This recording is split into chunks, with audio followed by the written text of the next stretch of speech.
Good morning, good afternoon, and good day wherever you may be joining us from. Welcome to another edition of the Digital Download, the longest running weekly business talk show on LinkedIn Live.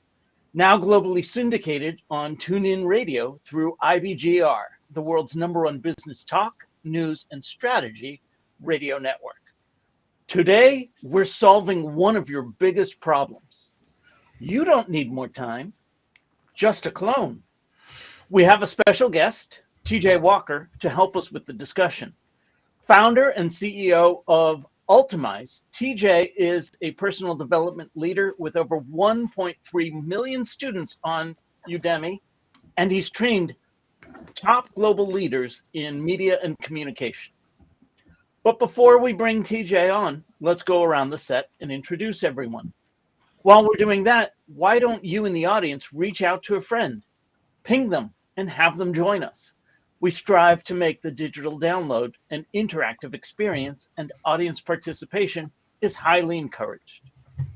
All right. With that, introductions. Bertrand, would you kick us off, please? Of course. Thank you. My name is Bertrand Godillot. I am the founder and managing director of Odysseus & Co., a very proud DLA Ignite partner. We're actually helping companies create more conversations. Excellent. Thank you very much. Adam. Hi, everybody, and thank you, Rob, as always. I'm Adam. I'm co-founder of DLA Ignite. And I don't know about you guys, but the intro to this about cloning yourself, that really piqued my interest. And I'm very interested to see what exactly TJ means by that. Excellent. This should be an interesting conversation. Thank you, Adam. Tim, welcome. Thank you, and welcome, everybody. My name is Tim Hughes. I'm the CEO and co-founder of DLA Ignite. And actually, there was actually a package about cloning on the BBC News at lunchtime today. So I'm really interested to hear what TJ says. And I'm famous for writing the book, Social Selling Techniques to Influence Buyers and Changemakers. Excellent. Thank you very much. As I said, I suppose I'll introduce myself as well. I'm Rob Durant, founder of Flywheel Results, a proud DLA Ignite partner, and I'm not quite famous for writing the book, The Social Enablement Blueprint, Stop Pitching and Start Selling. Not quite famous yet. Yet. There we go. This week on the Digital Download, we're speaking with TJ Walker. With decades of experience coaching high-profile leaders, TJ brings a fresh perspective on how digital innovation can enhance business communication and efficiency. Let's bring him on. TJ, welcome. Welcome, TJ. Good to be with you. Thanks for having me. TJ, let's start by having you tell us a little bit more about you, your background, and what led you to where you are today. So I've been coaching people how to communicate effectively for 40 years. And that includes everyone from presidents of countries, prime ministers, Nobel Peace Prize winners, Miss Universes, and podcasters like you guys as they start their career.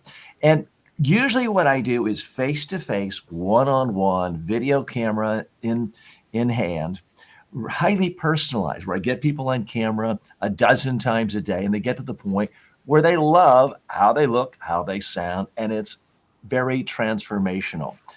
And then back in 1998, I started doing online training, online video courses. Turns out way too early. I lost hundreds of thousands of dollars for years getting into online training too soon. But finally, after about 15 years, it kicked off. I now have actually more than 2 million online students. That's great because it's scalable. I can help anyone around the world. It's very inexpensive. I can be asleep. They can be awake someplace else. The problem with it is it's too passive. People can sort of sit back and watch a video, check a box while they're checking email, but they don't really get better. So I've always dreamed of how can I have the best of two worlds, the best of something truly interactive and yet all the cost savings and the time savings of something in the digital world. And that's what brought me to this cloning technology, where now someone can come in and just say, hey, I got to go on Rob Durant's podcast. I'm nervous. How can I come across more comfortable? And my clone will work with them on what they want. It can actually rehearse them. So it's really bringing together the best of both worlds. And it's video. My clone can tell you if you're wearing something distracting. If I'm wearing a baseball hat right now, my clone would say, why are you wearing a baseball cap? It looks silly. And it can coach you on your messages as well. So that's what I'm so excited about, is it really is using AI technology in a way that's personalizing conversations, not just creating more content. All right. So you've given us an idea of how to duplicate ourselves with a clone. Talk us through the process a little bit more. What do you mean by cloning yourself? So I'm not talking about a robot that walks around like, lost in space. We're talking about something that stays in the digital realm. So what I have done, and what is now easy to do through consumer platforms, and I happen to use the consumer platform Delphi.ai. I have no formal association with them. You create an account, and they have free accounts you can start with. And then I build the brain of my clone. I do it by just clicking on files in my computer. So every book of mine you see behind me is uploaded instantly into my brain. Every video on my YouTube channel is uploaded. Every video from my 250 online courses is uploaded. So now there is a database, a digital brain, that if you ask my clone any question, it can speak using my voice, my image, and answering pretty much the way I would answer. Sometimes it's a little bit worse, I'll be candid with you, but sometimes it's actually better because my clone has a perfect memory. If you ask me who gave the best Oscar acceptance speech and why in the last decade, I'd have to really think about it, and it would take me a while. If you ask my clone, it'll go right to a particular year, probably say Matthew McConaughey, and list 10 things he did well in that speech. So in some ways, the digital video clone is actually superior to a live human being. But I want to stress, it's not about getting rid of me. It's about increasing the time I spend face-to-face and making it more meaningful. If I have a prospect come and spend half an hour on my clone asking basic questions, then when we meet face-to-face in real life or on Zoom, there's already a connection. They already feel comfortable with me. They already have gotten a sense of my expertise. So it really enhances live human connection, which I think is what we all want. Absolutely. So quick question, TJ, just about the process of training your clone. Is there a process for training your clone? I mean, apart from uploading your books and giving access to your videos and your image, your voice, etc. Have you tried it yourself? Do you have interesting conversations with your clone? This may sound weird, and it may sound narcissistic. Yes, I talk to my clone every day. Excellent. That's what I will have hear. my clone say, I'll say, TJ, give me my morning programming, reminding me of all the habits I want to do today. And it will say, okay, TJ, remember, keep a large glass of water next to you at all times, and keep away anything with sugar or soda in it. It'll say, TJ, keep a glass of green tea next to you at all times so that you stay properly hydrated. So I use it every single day, multiple times a day. Now, you don't have to, obviously. You might not want to, but it is there. Now, as far as programming your clone, again, the platform I'm using is a consumer platform because, full disclosure, I am not good with technology. I don't know a gigahertz from a megabyte from a Python. All I really know how to do is type, click, upload. And so I didn't go out and hire 14 developers and raise $2 million of venture capital to build this myself. I am using a consumer platform called Delphi. And there may be others out there. I haven't found anything else that is truly interactive. There's plenty of platforms that will create a text chatbot for you. For me, that's uninteresting. Those have been around for decades. There's plenty of platforms that will clone your voice. Again, I think of a big bank or a phone company doing that. That's not interesting. Every day, all of you are getting emails, I'm sure, about platforms that will create a digital clone for you where you have to create the speech in advance and it will read the speech. That doesn't interest me. What I'm interested in, what I've created, is something that's truly interactive, where someone can come on and my clone comes up and they start talking about their agenda. And my clone talks to them. It's not doing a pre-recorded video. It is using the power of artificial intelligence and large language models to then have what, by all accounts, appears to be a live, interactive conversation. But again, I'm always disclosing that it's a clone. I'm not trying to fool anyone. My clone says right out of the gate, this is a digital clone. So there's no confusion. But you can, in fact, program the clone. So I have a place in my clone studio where I give it instructions and I say, act like a coach helping people in their communication skills and personal development skills. Be positive, be uplifting, be personable, be friendly. I'm giving it specific lessons. I can actually decide how long I want the answers to be, from short to long. I can change how I want my voice to sound. So I've taken numerous recordings of my own voice and played with it to get it to the point where it sounds, if not 100% like me, about 95% like me. Sometimes it's a little faster than my normal speech pattern, but most of the time people say, wow, that sounds just like you. And the video, it's not some cartoon image. It's video of me right here in this very same studio with some movement. It's not frozen and stiff. It's the head is moving, the hands are moving. Is it 100% lifelike? No. But it's pretty close and it's getting better every day. So you have the power to control things. And for example, if you are a financial planner, you could program into your clone. If someone asks me about what stocks to buy today, tell them I'm not going to talk about that.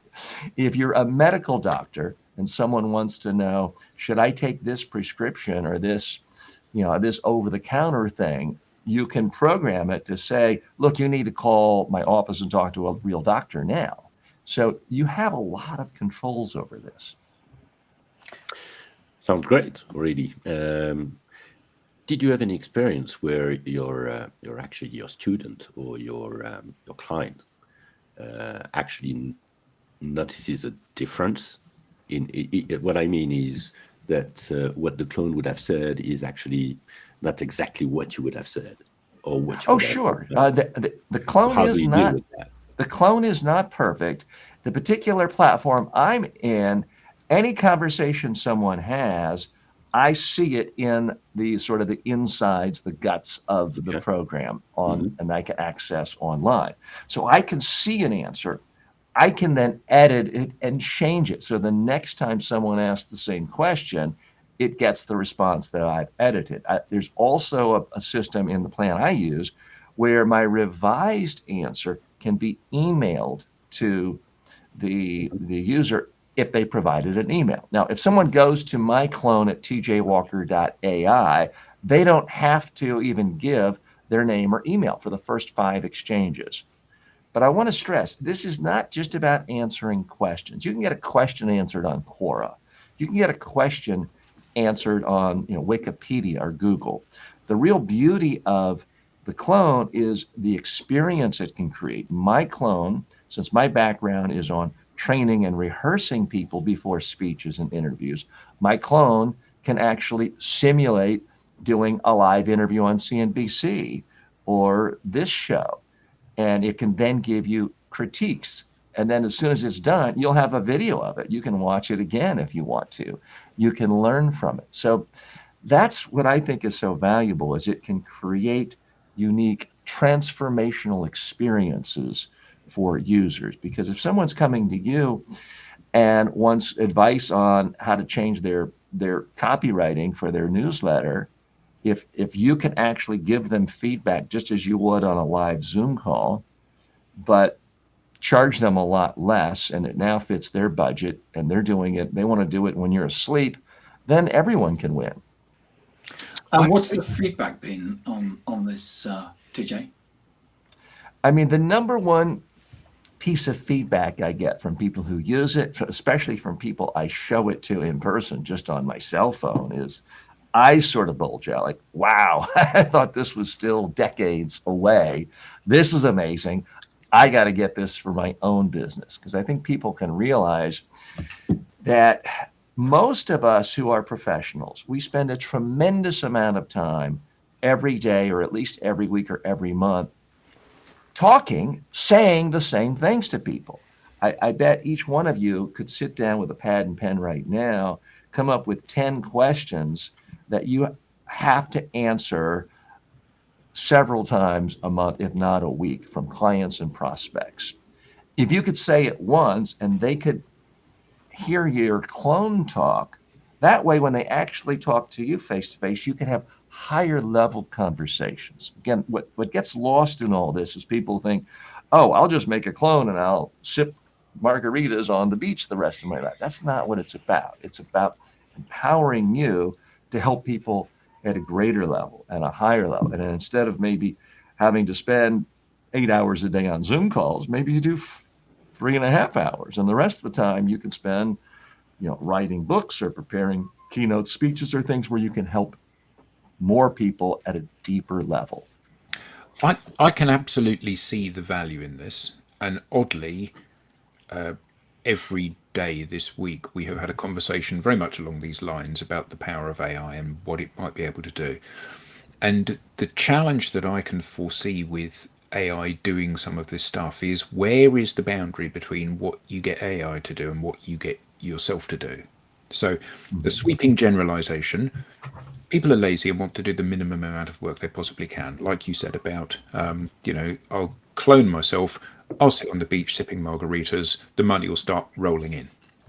And I get that for some of the activities that I would do, for example, in terms of coaching people, there will be bits that are a reminder, so like you, and don't forget your glass of water, TJ, don't forget your green tea, TJ, don't forget to do this, so that kind of stuff. Now, obviously, those are very basic things, but there are more advanced things. So you might say to everybody that you coach, right, before you begin to speak,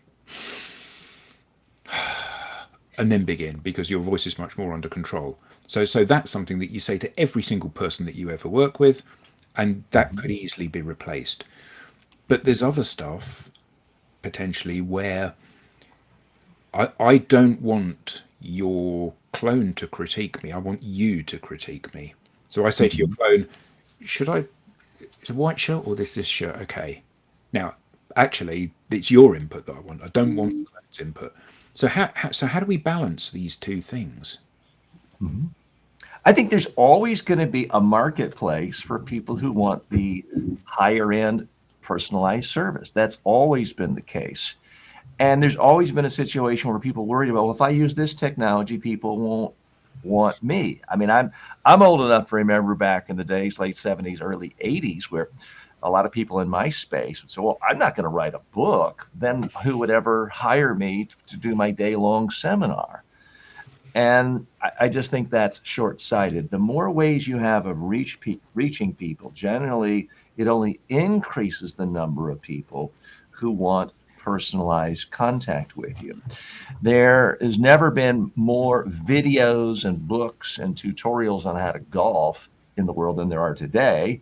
And yet really good coaches are in demand more than ever, because people who have the money for it are going to want to have a personalized coach. It's never been easier to buy an Anthony Robbins book or video or speech, and yet he still fills stadiums with people spending as much as $5,000 who want the in-person experience. So the history of technology is the more people can experience you in some digital format, like, my daughter loves Taylor Swift, listens to it every day. She still wants me to pay $3,000 to take her to the concert in Miami next month.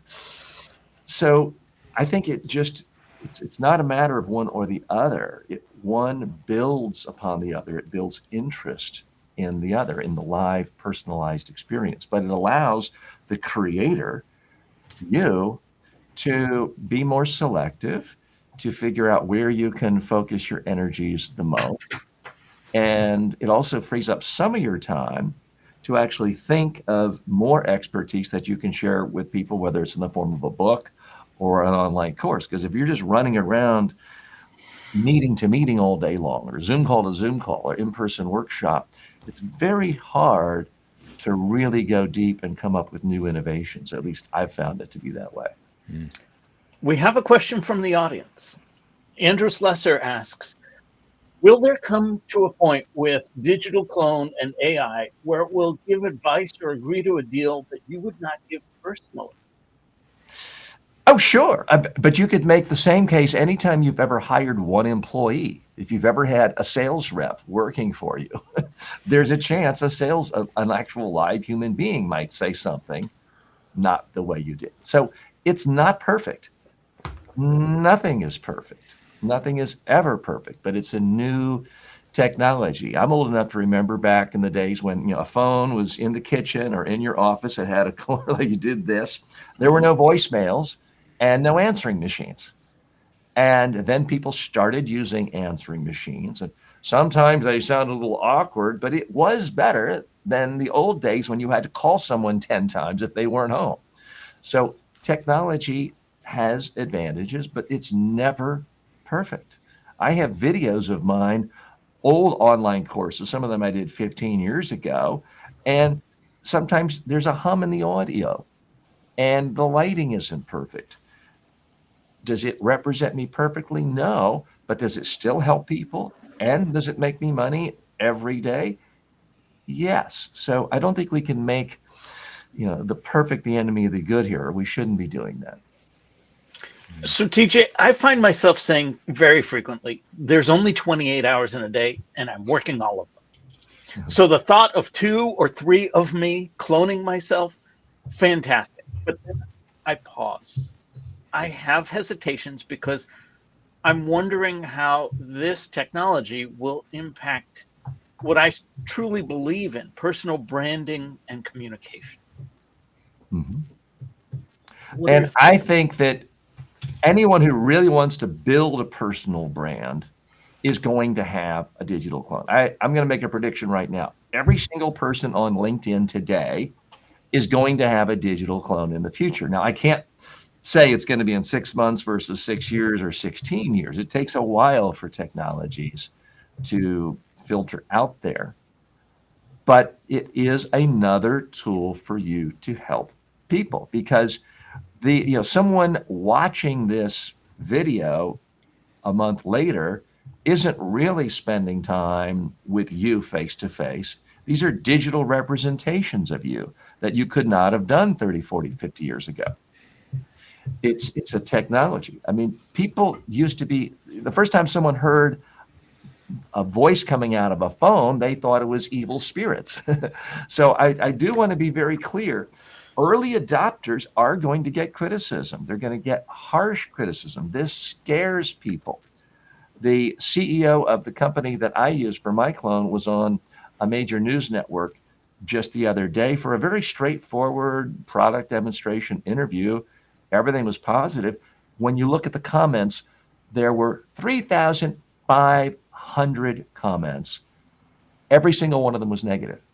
Every one of them was, oh, this is the end of the world. This is the end of time. This is criminal. You should be put in jail. This is the sign of the apocalypse.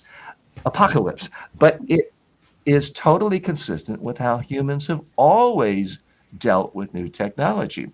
Yeah. The very first movie that came out, when people were sitting there and they saw the train coming on the screen, they jumped out of their chairs. They were scared. People thought that a record player playing music was a sign of evil spirits in the room, and they would run out of the room. To this day, there are human beings in certain cultures that feel if you take a picture of them, you have robbed their soul and done something very harmful. So in every single rollout of new technology that represents any part of a person's voice, face, body, it always terrifies a lot of people eventually. And yet, people who are anti-clone now, you ask them, okay, do you want to give up your cell phone? Because that's artificial, some thought that was the devil's work initially. Oh, no, I'm not going to give up my cell phone.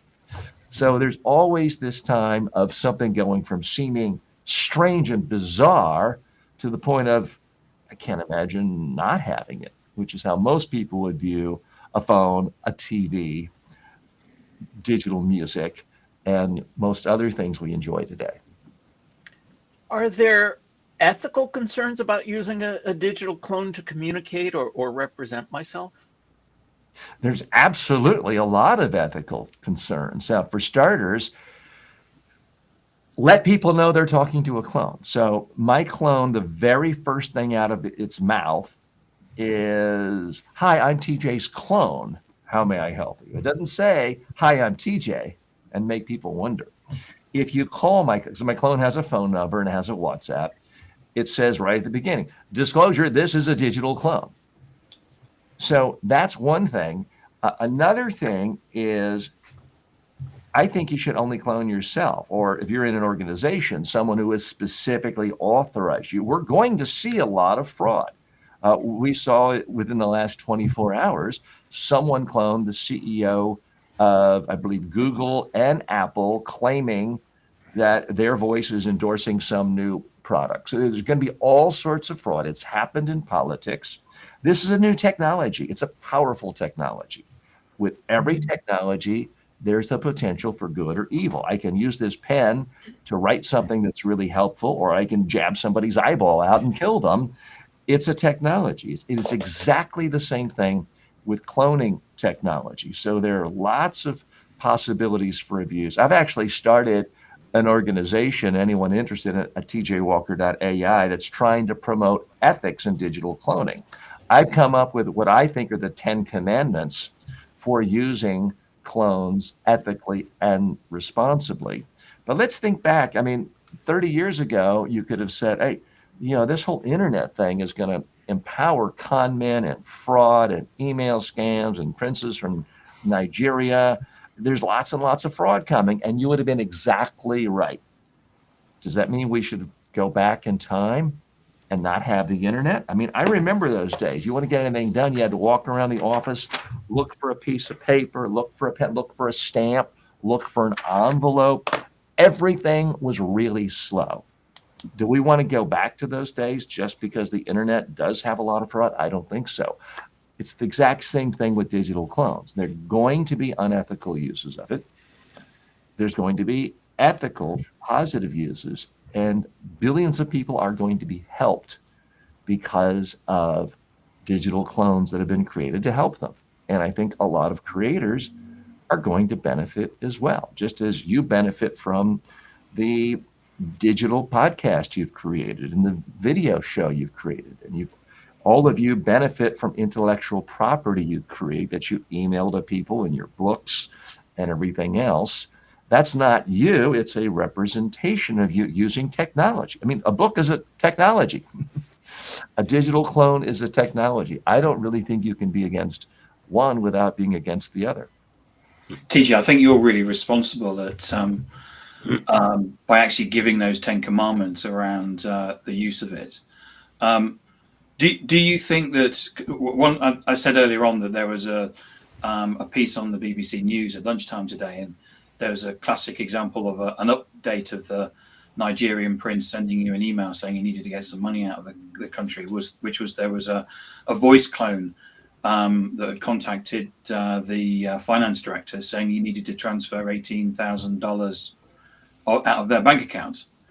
So clearly that's going to go on, and it's something that we need to be aware of. Just changing. What you've done is you've only ever used the IP, the intellectual property that you own, haven't you, in your clone? You haven't used anything else. Correct. So when someone asks the TJ Walker AI clone a question, it's not pulling from the internet. It's not pulling from what Dale Carnegie wrote in 1914 about how to be a good public speaker. It's pulling specifically from 15,000 files that were created by me, and it's got 12.5 million words created by me. So it's pulling from that. But is it possible for someone to cheat and steal and upload everyone else's books on a particular subject? Yes, it is. It's also possible someone can write a book and steal other people's ideas and not give attribution. So, like any technology, there are going to be opportunities for unethical use. Now, the platform I'm using has something very clever. So, I could upload a video interview that I did with Rob or Tim, and I click a button, and it's only uploading my voice. It has learned my voice. I can also upload it in such a way so that if it does absorb an idea from you, it can't have it come out of my mouth without showing the citation and quoting you. So you can use it that way, just the way a real person would. All of you have given speeches where you've occasionally quoted another expert. That's considered fair use. You give attribution. You can actually train your clone to do that as well. Do you think that there needs to be some sort of regulation at all by governments, or because there is some AI regulation going on with the US and the UK, but I mean, what happens is that it trails behind the technology. Is this something, do you think, that we should regulate?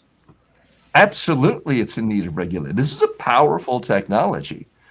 And that's one of the things you do see, whether it's the CEO of OpenAI and others. I mean, people are saying, look, we know this is powerful. This needs to be regulated. It certainly should be illegal to steal someone else's voice. Right now, you could get away with it. Yeah. And you could, capture Taylor Swift's voice and monetize it. Maybe it'd take a couple of weeks before they caught you and shut you down. I don't know. I mean, I try to stay away from that, and I keep my life. But you can go to Taylor Swift show with your mobile phone, and record it. Sure. And then sell it as I mean, you could do that now and record it and sell it as a digital download. Yeah.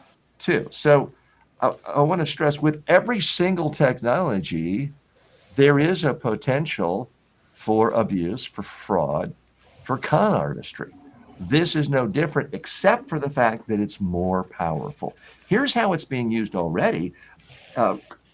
Bertrand, let's say you have a 19-year-old daughter in college, and she goes off on a trip for the weekend with friends, and somebody knew that. They could steal her voice, copy her voice, and then call you at 2 a.m. saying, hey, Dad, I'm in trouble. I'm in jail. You got to send me $5,000 right now. These people are going to attack me, and it's going to be ugly. And it's her voice, and it's your own daughter's voice, and she sounds panicked, and she's giving you the information of where to Venmo $5,000. Things like that have happened. They're going to happen more. So this cloning technology can be a more powerful tool than just another email newsletter from a Nigerian prince. So, yeah, I do think it needs to be watched. And the BBC covers that, and they should. Here's where I think your audience is different, because the mainstream media, all the algorithms, all of the financial incentives are to talk about the scariest thing for fraud, for abuse, and it deserves coverage. But the vast, vast majority of positive ways of using this technology aren't getting talked about now because it's not sexy for the news media. It's much sexier to talk about the fraud, the abuse, the scams. But I know your audience is very savvy, and they're looking for ways of helping their audience, their community, their customers. Let me give you a perfect example. Just a few days ago, I had a young woman in Uganda. She is 23 years old. She's an aspiring media trainer. She kind of wants to be like me. She's doing a YouTube show. She has an entry-level job. She's not making a lot of money. She wrote to me and said, well, TJ, I want you to be my mentor. And I do get, as I'm sure all of you do, I get requests like this from time to time. And in the past, I just say, well, I've got an online course, how to be a media trainer, and maybe I give her a disc, maybe I give it to her for free. But I can't spend an hour a day mentoring someone for free or almost free. I mean, I wasn't making any money when I was 23. I can't expect her to pay a $10,000 a day fee that corporate clients would. So what do I do? In the past, it was either couldn't help them or give them a book for free. And the problem with that is it's one way. It's my expertise pushed out. I can't answer any of her questions. Now I can give her access to my clone for something very reasonable for her. Really just a few bucks a month for her covers my costs. She can now access my clone with questions to help her. So she's also got access to some of my online video courses. So she's got the courses, but she now has me as a digital mentor. So I can do that for her for like 10, 20 bucks a month. So she benefits greatly. I save time. I benefit a little because that's now a scalable thing. Otherwise, the old way, I seriously doubt any of you guys can just regularly mentor someone in another continent with no money on a regular daily or weekly basis. There's just not enough time in the day. And that's a perfect example of how I think it's really a win-win situation. Clone is helping her dramatically. It's helping me. Everybody wins. TJ, I have a question for you, but before that, I wanted to bring up a comment from our audience. Sure. Nadia Vincent says, today we need more legal innovation, collaboration, and help to develop and establish new laws to protect digital intellectual properties. I'm open to collaborating with legal professionals. So there are those out there who are looking, as you are, to the ethics of this. That's encouraging. My question actually calls back to when you said earlier, you can have somebody interacting with your clone, but you personally, TJ, can review that interaction and maybe even respond to it. Can a digital clone then really help me improve my work-life balance, or is it just creating more work? So you can review it. So the program I'm in, again, I'm not hawking them, but it's Delphi.ai. They send me an email if my clone doesn't answer a question. So if I continue to refine it and improve it, I'm going to get fewer of those because the clone is going to get better and better. So, I've got people around the world talking to my clone since we started this call. So I'm not going to have to stop and start and schedule calls for them the rest of the day. So I think it can. Now, short term, like with any new technology, there's some upfront cost. When you started your podcast, it took more time. You had to learn about what microphone, what camera, should I use Restream, should I use StreamYard? You had to do a whole bunch of work up front. But now you've got a well-oiled machine and you get together with your crew and you do it and boom, you're able to speak to hundreds of thousands of people all over the globe in a way that you couldn't 5, 10, 20, 30 years ago. So yes, there's some upfront time that it takes, but long-term, it scales your expertise. It makes you able to help more people at different times. And one of the things we haven't talked about is the possibility of language. So my clone will now speak to people in 36 different languages. Now, I'm the typical ugly American. I'm sure Bertrand's, being French, probably speaks 18 languages. I only speak one language, and I can say bonjour when I'm in the cafes in Paris, so they don't get angry. Oh, that's a good start. But really, I only speak one language. So when people, and that isn't English. and that is a American style English. So I've trained in 45 countries, but people have to talk to me in my language, and they may be interpreting it. English might be their seventh language. So I've always felt a little bit bad about, forcing everyone to bend to me. Obviously not bad enough to learn how to speak more languages, but out of 8 billion people in the world, I basically can't help 7 billion. That's all changed. If you go to it's coming soon on the video clone, but on the audio clone, when you go to the page and you say you want to talk, you push the button for call on the top right, there's a drop-down menu. And so if you hit Mandarin, or if you hit Spanish or French or Arabic, my clone will come on, and the first thing out of its mouth is in that language. And you can have an entire conversation with me.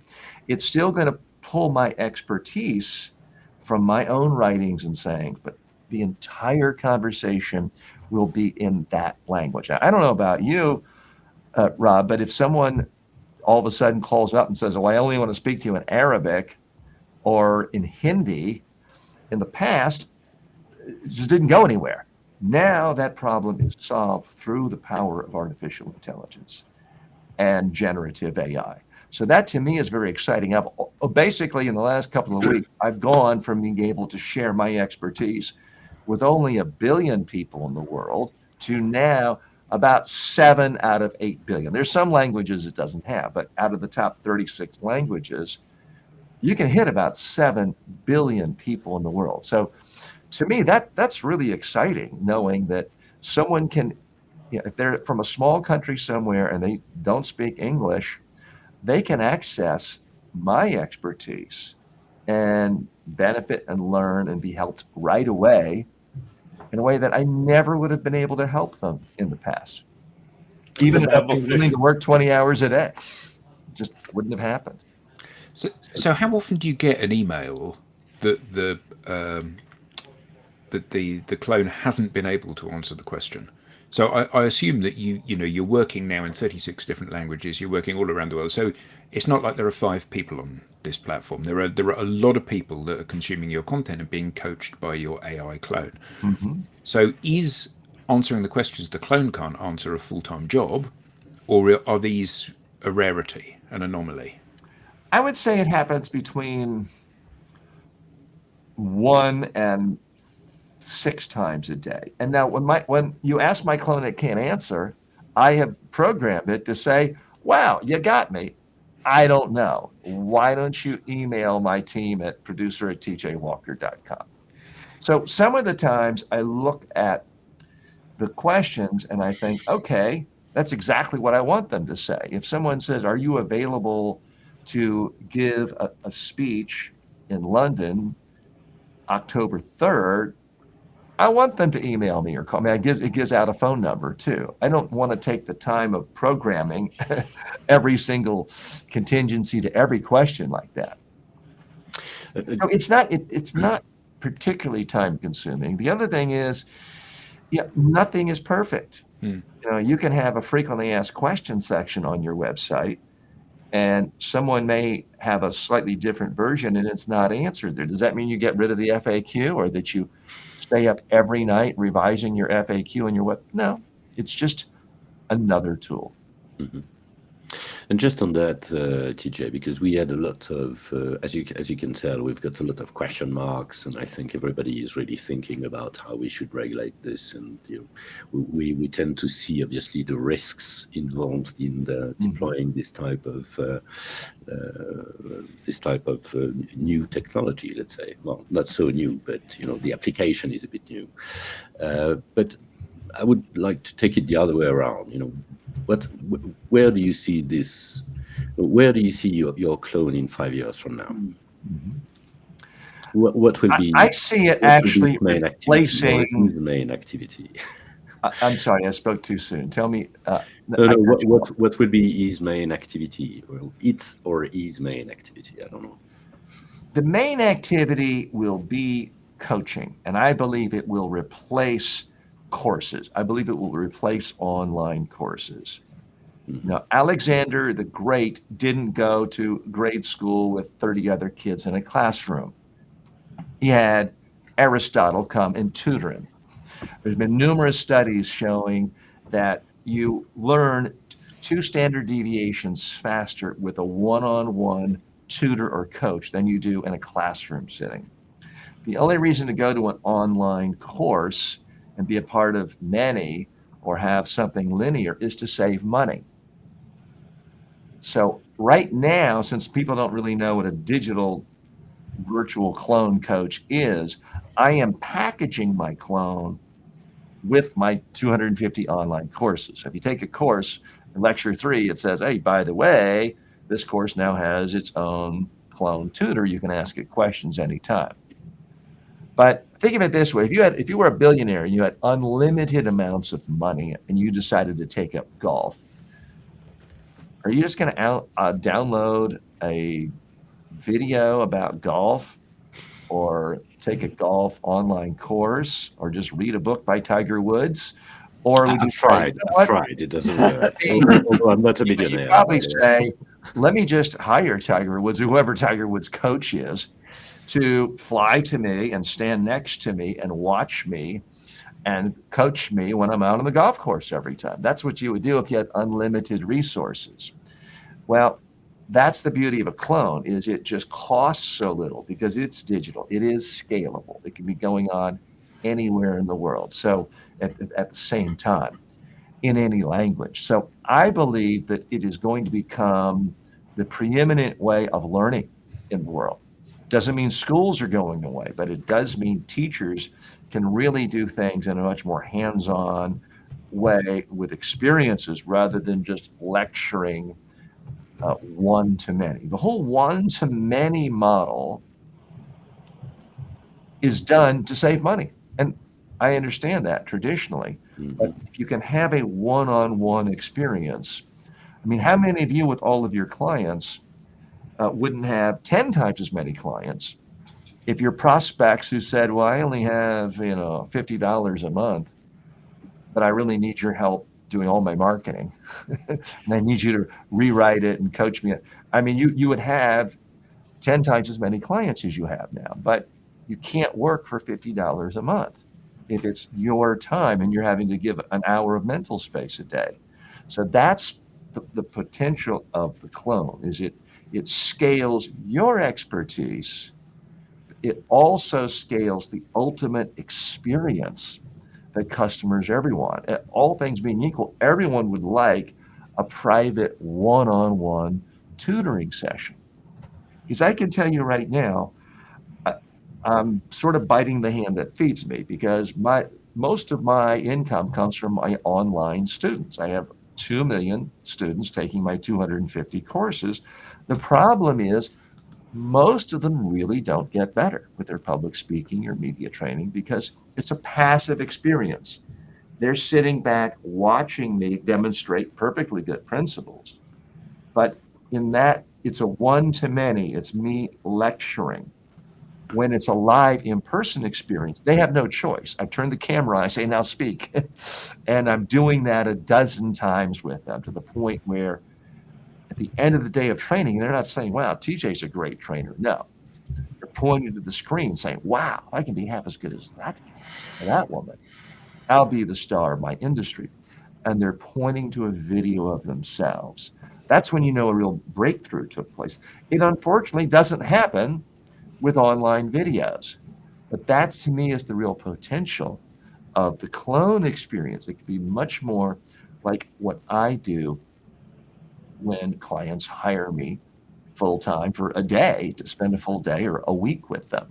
And it makes it scalable, because most people in the world are not going to be able to afford the time and the money to hire me for a full day and either fly to me or have me fly to them.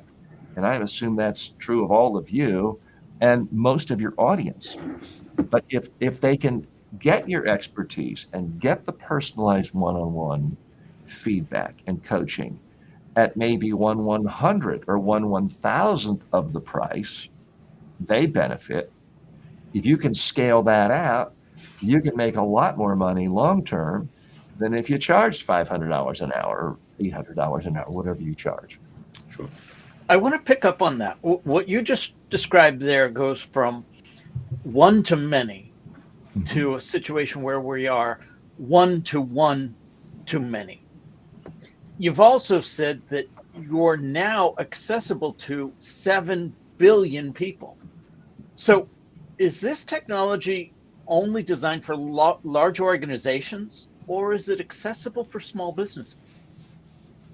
Well, it's definitely accessible for small. I mean, I own a small business myself, but you ask most small business owner, what do you actually do in, the 40 hours a week or 50 hours a week you're in your business, and look at it in a month, the 200 hours a month you're working. There's a tremendous amount of time where you are explaining to people answers to basic questions about what you do and how you help people. And then once someone is a client, there's an awful lot of time spent explaining to people what you're doing that they need to do in order to help them. If you can distribute that information, still make it personalized, and make it scalable so it doesn't take all your time, you free up your time to do higher level things, whether it's working with higher level clients, whether it's doing more research in your industry, whether it's turning your insights into books or online courses so you can help people. I mean, one of the things we haven't even talked about is the clone can really help create more content in different formats. I mean, just today, I launched a new book on how to build your own digital clone. But I didn't have time to write the book. But I didn't just have ChatGPT write the book. I took the transcript of my online course on how to make a clone. I downloaded that. I had ChatGPT rewrite it. And it's now been turned into a Kindle book, a paperback on-demand book, a hardback on-demand book. And I didn't have time to make the audio version of the book. My clone actually made the audio book, the audio version of my book. Was it using your voice? Block out 3-4 hours to do it, and I'm pretty fast at doing things like that. No, they used your voice, Adam. It's my voice. That's just like me. My assistant could do it in maybe 1 hour of cutting and pasting the transcripts from the 47 lectures from the course into my clone, push a button, it instantly turns it into the audio download. And unlike me, it's perfect in one take. I'm sure you're perfect in one take as well, TJ. Sometimes, but not always. TJ, this has been great. Where can people learn more? How can they get in touch with you? The easiest way is to go to tjwalker.ai. They'll find out more about me. They can actually try the clones. And I've got a bunch of clones. I should say there's one just for communication skills. There's one clone that is designed just to help you prepare for job interviews.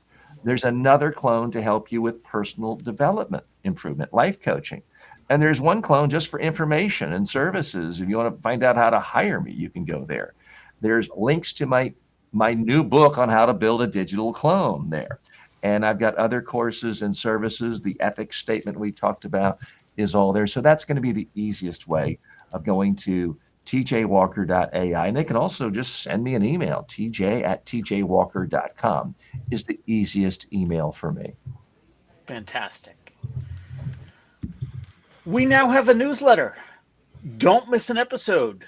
Get show highlights, beyond the show insights, and reminders of upcoming episodes. You can scan the QR code on screen, or you can visit us at digitaldownload.live/newsletter.